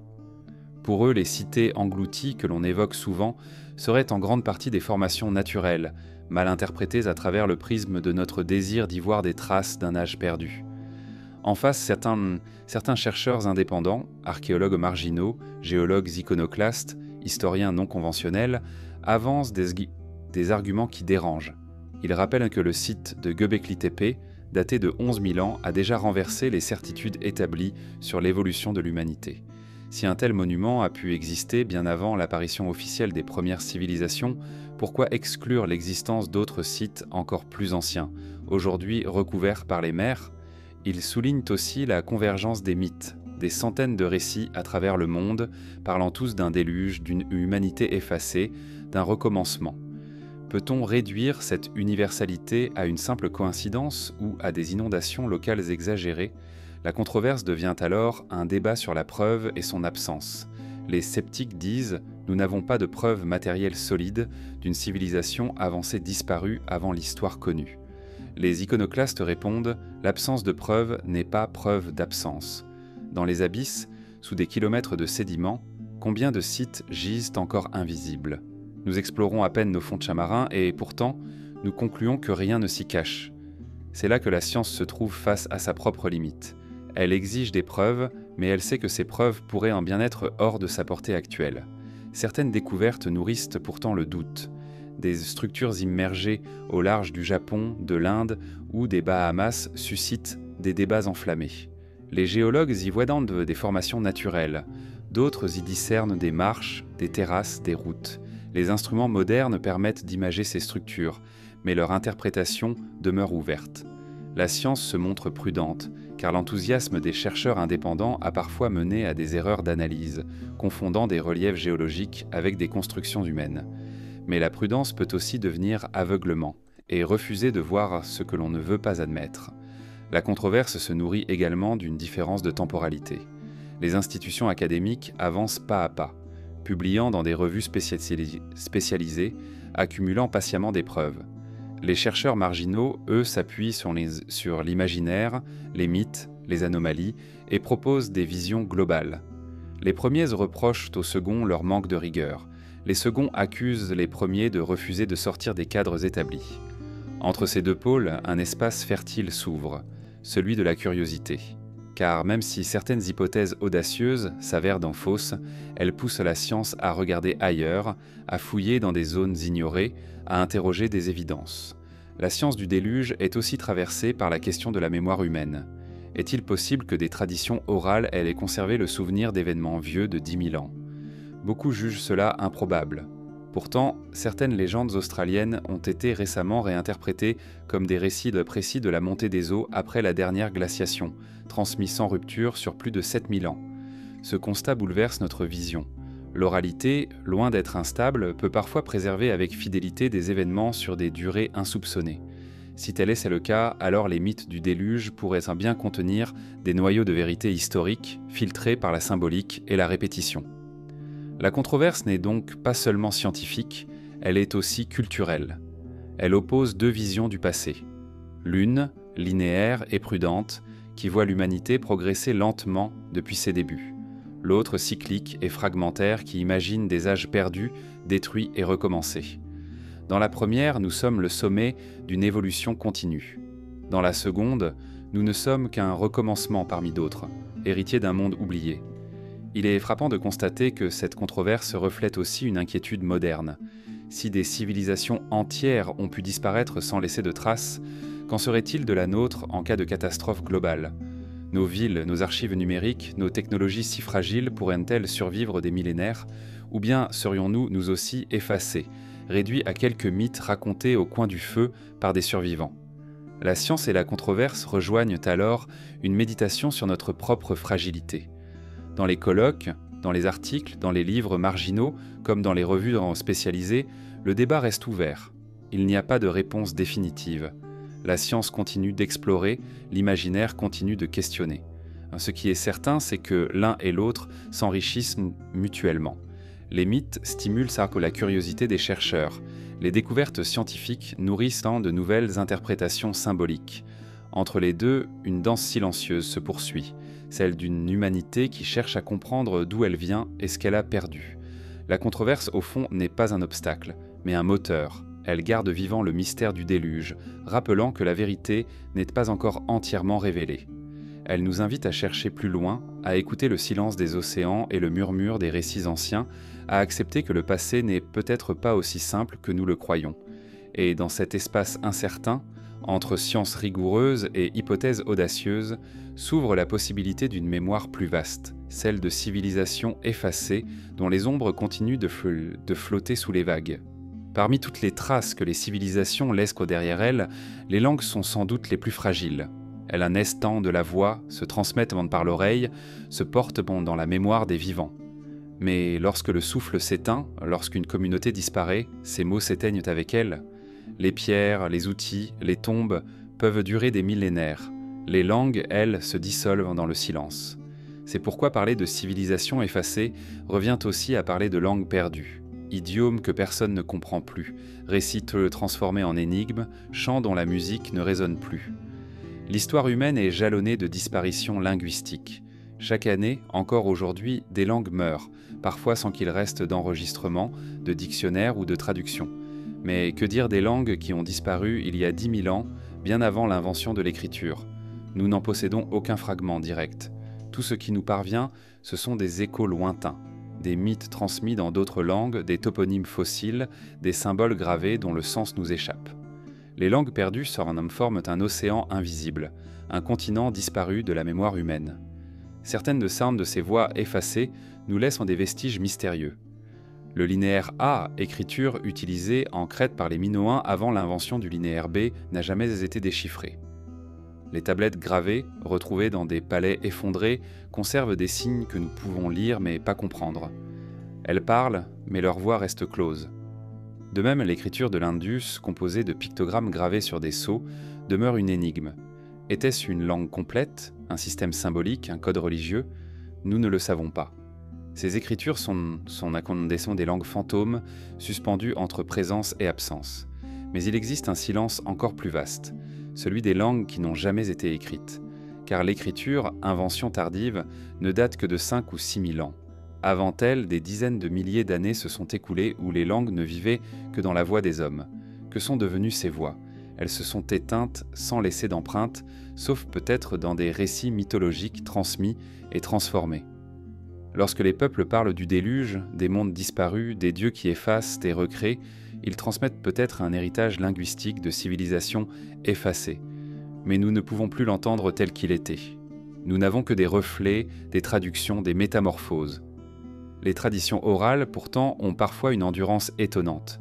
Des chercheurs ont montré que certaines légendes aborigènes d'Australie décrivent avec précision la montée des mers survenue il y a plus de 7000 ans, lors de la fin de l'ère glaciaire.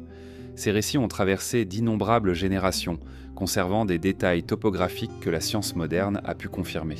De tels exemples montrent que l'oralité peut être un vecteur de mémoire sur des durées inimaginables. Ainsi, les mythes du déluge que l'on retrouve dans les Amériques, en Asie, en Afrique ou en Europe pourraient bien être les échos de langues disparues, de récits ancestraux répétés jusqu'à devenir universels. Il est troublant de penser que les langues, en disparaissant, emportent avec elles des manières uniques de percevoir le monde. Chaque langue est une fenêtre sur une réalité. Certaines distinguent sans des nuances de couleurs que d'autres ignorent, certaines structurent le temps ou l'espace différemment. Perdre une langue, c'est perdre une vision, un cosmos entier. Si des civilisations avancées ont disparu dans le déluge, leurs langues, elles aussi, se sont effacées. Nous ne savons pas comment elles nommaient les étoiles, comment elles appelaient la mer, quels mots elles utilisaient pour parler de la mort, de l'amour ou de la peur. Ces mots se sont dissous comme les corps, comme les murs, comme les archives englouties. Pourtant, des fragments subsistent parfois dans des langues modernes. Des mots isolés, hérités sans que l'on en comprenne l'origine, survivent dans les toponymes ou les chants populaires. Ils sont comme des fossiles linguistiques, des pierres errantes déposées par des civilisations effacées. Les linguistes tentent de les retrouver, de les classer, d'en deviner la source. Mais le plus souvent, ils se heurtent à une impasse. Sans corpus suffisant, une langue reste indéchiffrable. Le passé devient alors un brouillard où l'on devine des voix mais sans pouvoir les entendre. Il existe aussi un lien profond entre les langues perdues et les récits du déluge. Dans de nombreux mythes, on raconte que le monde d'avant n'était pas seulement différent par ses terres ou ses habitants, mais aussi par sa parole. Après la catastrophe, les survivants auraient parlé une langue nouvelle, marquant la séparation avec le monde englouti. L'histoire de Babel dans la Bible illustre ce thème. Après une tentative d'union, Dieu brouille la langue des hommes pour les disperser. Derrière ce mythe, certains voient le souvenir d'un changement brutal, la perte d'une langue commune. Peut-être la trace, symbolique d'un monde disparu et de sa parole effacée. Les langues perdues sont aussi liées aux écritures énigmatiques qui parsèment de notre histoire. Les pétroglyphes gravés sur les roches, les symboles des mégalithes, les dessins des grottes, nous pouvons les voir, mais nous ne savons pas toujours les comprendre. Était-ce de l'art, de la religion, une proto-écriture ? Peut-être un langage codé, perdu à jamais? Chaque signe est un appel venu du passé, un appel que nous ne savons plus décoder. Ce silence linguistique est une blessure dans la mémoire humaine. Il nous rappelle que l'histoire n'est pas seulement faite de ruines visibles, mais aussi d'absences invisibles. Il est possible que des civilisations entières se soient effacées sans laisser d'autres traces que des mots disparus, des idiomes que plus personne ne comprend. Dans ce sens, les langues perdues sont des témoins paradoxaux. Elles disent l'existence d'un monde effacé, précisément par leur absence. Elles nous font sentir le vide, le gouffre du temps, mais elles laissent aussi un enseignement. Elles rappellent que la parole est éphémère et que ce qui la prolonge, l'écriture, l'enregistrement, la transmission consciente, est notre seule chance de survivre au silence. Peut-être est-ce pour cela que tant de peuples ont gravé leurs récits du déluge, que ce soit dans l'argile mésopotamienne, dans les codex mayas ou dans les traditions orales répétées inlassablement. Chacun, à sa manière, a cherché à sauver non seulement la vie, mais aussi la mémoire, la langue, la voix. En contemplant aujourd'hui ces absences, nous pouvons imaginer la rumeur de langues disparues. Nous pouvons penser aux voix qui se sont élevées un jour sur des rivages engloutis, aux prières, aux chants, aux contes racontés aux enfants avant que l'eau ne monte. Ces voix ne nous parviennent plus, mais leur silence nous enveloppe encore, comme une mer invisible. Et dans ce silence, on devine une vérité troublante. Nous ne sommes pas les premiers à parler, et peut-être pas les derniers à nous taire. Parmi tous les récits de mondes disparus, aucun n'a autant fasciné que celui de l'Atlantide. Ce nom gravé dans l'imaginaire collectif depuis des siècles évoque une civilisation puissante, brillante, puis effacée en une seule nuit par les colères de la mer. Mais derrière le mythe se cache une question troublante. L'Atlantide fut-elle seulement une parabole philosophique, ou bien le souvenir déformé d'une catastrophe réelle, gardée vivante par la mémoire des anciens ? C'est dans les dialogues de Platon, Timée et Critias que naît la première mention claire de l'Atlantide. Écrivant au IVe siècle avant notre ère, le philosophe grec raconte qu'un prêtre égyptien avait confié à Solon, l'un des sages d'Athènes, l'histoire d'une île immense située au-delà des colonnes d'Hercule.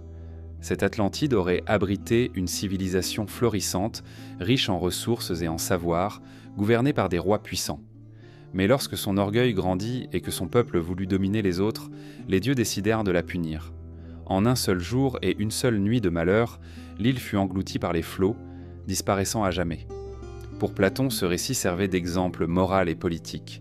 L'Atlantide représentait l'arrogance d'une civilisation qui, croyant dominer le monde, perdit tout par excès de puissance. Mais cette parabole, si claire dans l'intention philosophique, fut bientôt interprétée autrement. Car l'histoire de l'Atlantide résonnait trop fortement avec les mythes universels du déluge pour n'être qu'une simple invention. Et si Platon avait repris un souvenir plus ancien, conservé par les Égyptiens, eux-mêmes héritiers de récits transmis depuis la nuit des temps. Depuis l'Antiquité, des générations de penseurs, d'explorateurs et de rêveurs ont cherché l'Atlantide. Certains l'ont placée dans l'Atlantique, d'autres en Méditerranée, d'autres encore dans les Amériques. Chaque hypothèse se nourrit de ressemblances troublantes. Une cité engloutie au large de l'Espagne, des ruines mystérieuses dans les Açores, des structures immergées près de Cuba. La carte du monde est ainsi devenue un champ d'investigation pour retrouver cette terre perdue. Mais plus les siècles passent, plus le mystère se densifie. L'idée que l'Atlantide puisse être liée à un événement géologique réel reste l'une des hypothèses les plus étudiées. Certains chercheurs ont rapproché son récit de la catastrophe de l'île de Santorin vers 1600 avant notre ère. Une éruption volcanique colossale détruisit alors la civilisation minoenne, provoquant des tsunamis qui frappèrent la Crète et bouleversèrent l'ensemble de la Méditerranée orientale. Ce désastre pourrait-il être le souvenir transformé de l'Atlantide ? La proximité chronologique et géographique intrigue, mais Platon situait l'événement des milliers d'années plus tôt et au-delà des colonnes des Hercules, c'est-à-dire dans l'Atlantique. D'autres regards se tournent vers le large, le Doggerland, plaine fertile de la mer du Nord, engloutie il y a environ 8000 ans, pourrait avoir laissé un souvenir transmis aux cultures européennes. Certains pensent que l'Atlantide pourrait être une réminiscence de ce monde perdu. De même, des théories évoquent les côtes de l'Atlantique Sud, les Canaries, les Açores, ou encore des régions des Caraïbes, où des structures sous-marines alimentent le rêve d'une cité engloutie. Au-delà des lieux, l'Atlantide est aussi une métaphore universelle. Elle incarne l'idée qu'aucune civilisation, aussi puissante soit-elle, n'est éternelle.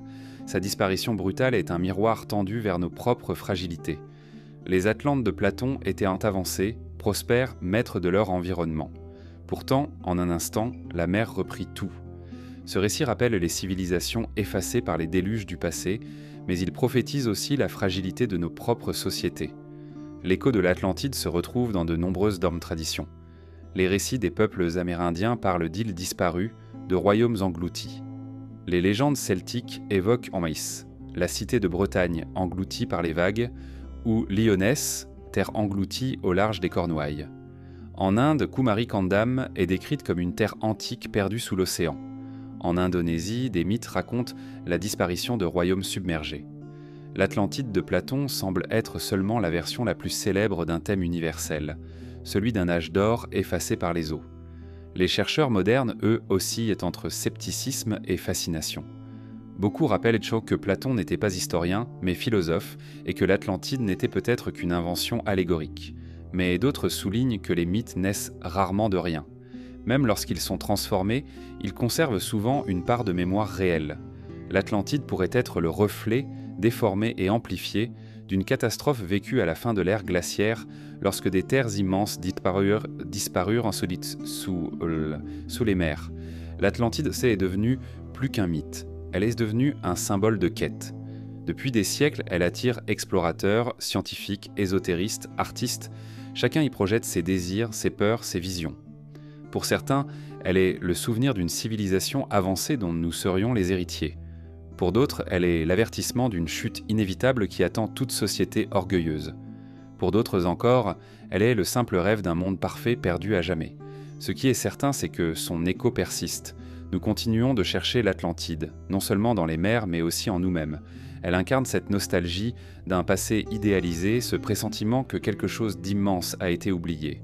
Peut-être que la vraie Atlantide n'est pas un lieu précis, mais une métaphore inscrite dans la mémoire humaine, celle des civilisations effacées, des mondes engloutis, des histoires qu'on raconte pour ne pas perdre le fil du temps. Le nom même d'Atlantide agit comme un miroir. Il reflète toutes nos interrogations sur la mémoire et l'oubli, sur la fragilité et la grandeur. Il nous dit que tout peut disparaître en une nuit, mais aussi que ce qui disparaît continue de vivre dans les mots, dans les récits, dans les songes. Ainsi, Atlantide n'est peut-être pas une île perdue, mais un archétype, une ombre persistante qui traverse les millénaires.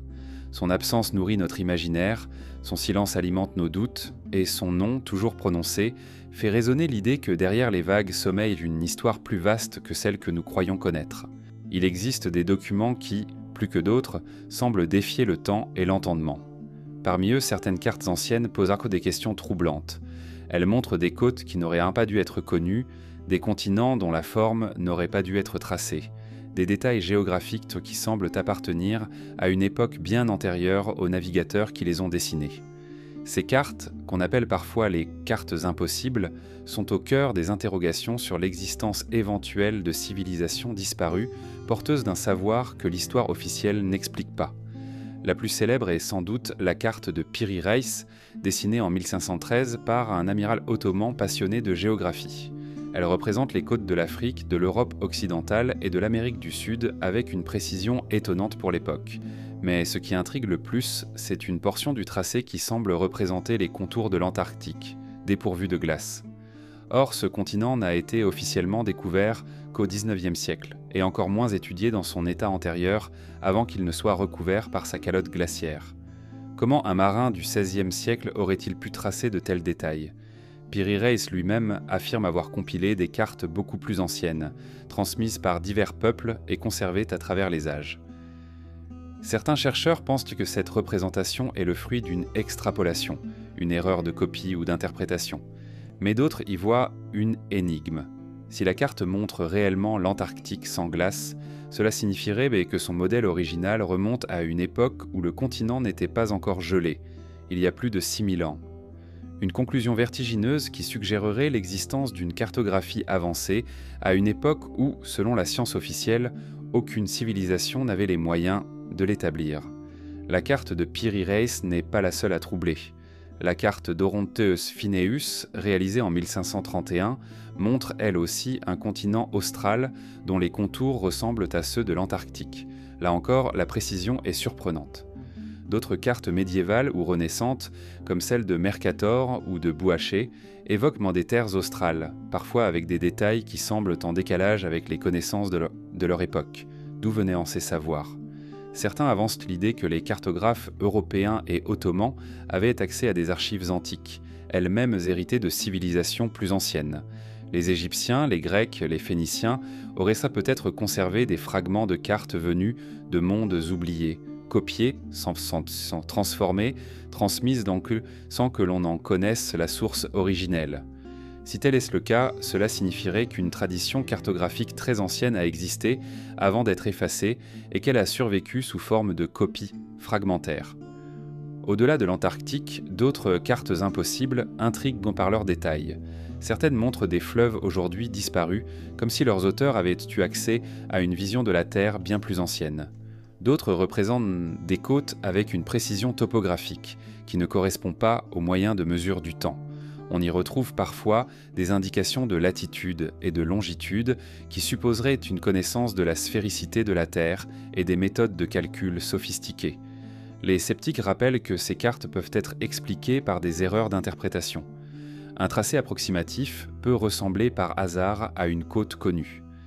Des cartographes du Moyen Âge ou de la Renaissance pouvaient combiner des récits de voyageurs, des estimations et des extrapolations imaginatives. Le regard moderne, en cherchant des ressemblances, surinterprète parfois ces formes. Mais l'hypothèse de cartes héritées d'archives plus anciennes reste séduisante, surtout lorsqu'elle se mêle aux récits de civilisations disparues. Il faut aussi considérer le contexte culturel de l'époque. Les savants de la Renaissance croyèrent à l'existence d'un continent austral inconnu, censé équilibrer les masses terrestres du Nord. Cette idée, héritée d'Aristote et de Ptolémée, influença de nombreuses cartes. Mais même en tenant compte de cette hypothèse, certains tracés restent troublants par leur précision. Les cartes impossibles posent alors une question plus profonde. Jusqu'où s'étendait le savoir géographique des anciens ? Les navigateurs préhistoriques, que l'on imagine limités à des cabotages côtiers, auraient-ils pu explorer des distances bien plus vastes ? Des peuples oubliés auraient-ils maîtrisé des techniques de navigation et de cartographie que nous n'avons pas su reconnaître ? Et si ces savoirs avaient été perdus lors du grand effondrement de la fin de l'ère glaciaire, avant de ressurgir sous forme de fragments transmis aux civilisations historiques ? Ces interrogations font écho à la mémoire du déluge. Les mers qui montent, les continents qui disparaissent, auraient pu détruire des archives entières de cartographie ancienne. Mais certains fragments, sauvegardés par hasard, auraient un survécu, intégrés dans des traditions ultérieures. Ainsi, les cartes impossibles ne seraient pas des énigmes isolées, mais des témoins indirects de mondes effacés. Il est aussi frappant de voir combien ces cartes nourrissent l'imaginaire moderne. Elles sont devenues le socle de nombreuses hypothèses alternatives, évoquant l'existence d'une Atlantide dotée de connaissances scientifiques avancées ou de civilisations maritimes capables de parcourir le globe bien avant les grandes explorations européennes. La science officielle reste prudente, rappelant qu'aucune preuve solide ne permet de confirmer de telles hypothèses. Mais l'existence même de ces anomalies cartographiques entretient le doute. Le doute, en réalité, est ce qui fait la force de ces cartes. Elles ne prouvent rien de définitif, mais elles suggèrent. Elles ouvrent un espace de questionnement, un interstice où l'histoire se trouble. Entre erreurs humaines et mémoire perdue, elles se tiennent comme des vestiges ambigus, capables d'éveiller la curiosité autant que la méfiance. Regarder ces cartes, c'est contempler un miroir fissuré de notre propre mémoire. Elles nous rappellent que ce que nous croyons savoir du monde n'est jamais complet, qu'il existe toujours des zones d'ombre, des fragments inexpliqués. Elles nous invitent à considérer que la géographie de l'esprit, elle aussi, comporte des continents perdus. Les cartes impossibles sont donc moins des preuves que des énigmes. Elles témoignent de la fragilité du savoir, de sa capacité à se transmettre, à se transformer, à se perdre. Elles nous montrent que la mémoire du monde peut se loger dans un tracé approximatif, dans un fragment d'encre sur un parchemin jauni, et que ce fragment peut ouvrir la porte à des univers entiers. Et peut-être est-ce cela leur plus grand secret. Elles ne nous disent donc pas seulement ce que les anciens savaient, mais elles nous rappellent que nous avons oublié bien plus que nous ne croyons. Les océans, vastes et silencieux, couvrent plus des 2/3 de la surface de la Terre. À nos yeux modernes, ils apparaissent comme des étendues infinies de bleu, surface mouvante où la lumière se brise et s'éteint. Mais sous cette apparente fluidité se cache un autre monde, obscur et profond, qui engloutit tout ce qui s'y aventure.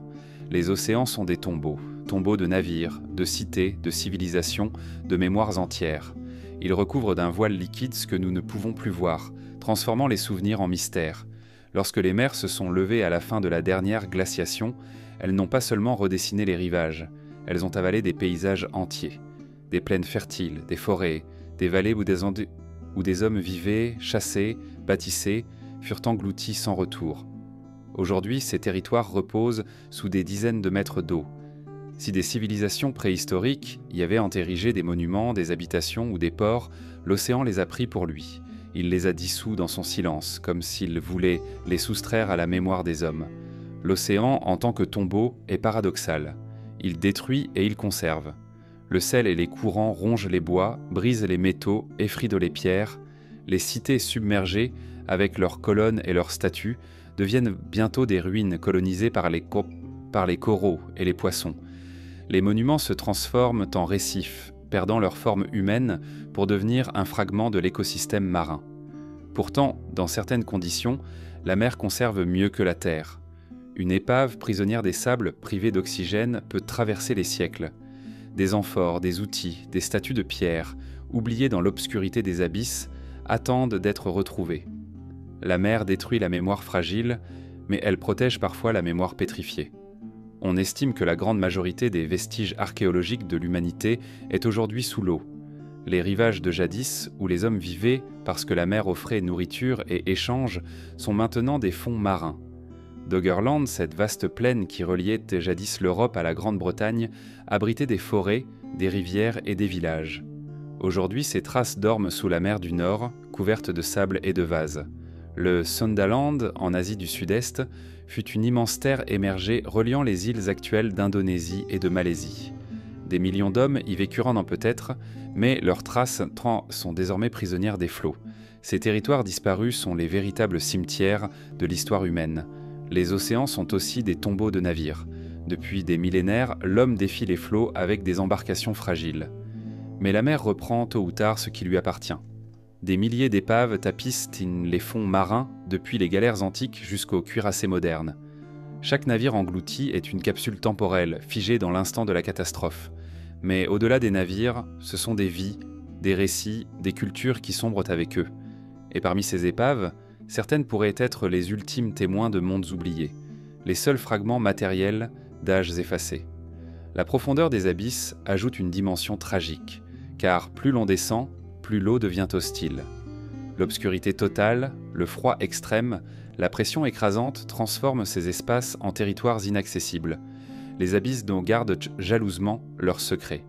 Moins de 20% des fonds marins ont été explorés avec précision. Le reste demeure inconnu, comme si la Terre portait encore en elle une part de mystère infranchissable. Dans ces ténèbres, peut-être reposent en dessous des cités effondrées, des temples couchés, des routes taillées dans la pierre, invisibles aux hommes depuis des millénaires. Mais les océans sont des tombeaux, d'une autre manière encore. Ils sont des gardiens du temps. Lorsqu'un monde disparaît sous leurs vagues, il cesse d'appartenir à l'histoire visible. Il devient une absence, un vide, un silence, et ce silence nourrit l'imaginaire. Les mythes de terres englouties, l'Atlantide, Is, Lyonès, Kumari, Kandam, trouvent leurs racines dans cette mémoire de l'océan. Le tombeau marin devient une matrice de récits, où l'absence de preuves alimente la puissance du symbole. Les civilisations englouties n'ont pas seulement laissé des ruines matérielles. Elles ont aussi laissé des échos dans la mémoire des peuples. Dans certaines légendes, la mer est décrite comme une entité dévorante, une bouche immense qui avale tout. Dans d'autres, elle est le lieu du repos éternel, le domaine des ancêtres disparus. Les océans deviennent alors non seulement des tombeaux physiques mais aussi spirituels. Ils abritent pour les âmes des mondes perdus, les voix des anciens, les mémoires dissoutes. L'archéologie sous-marine, malgré ses avancées, ne fait qu'effleurer ce cimetière infini. Chaque découverte est une révélation et une frustration.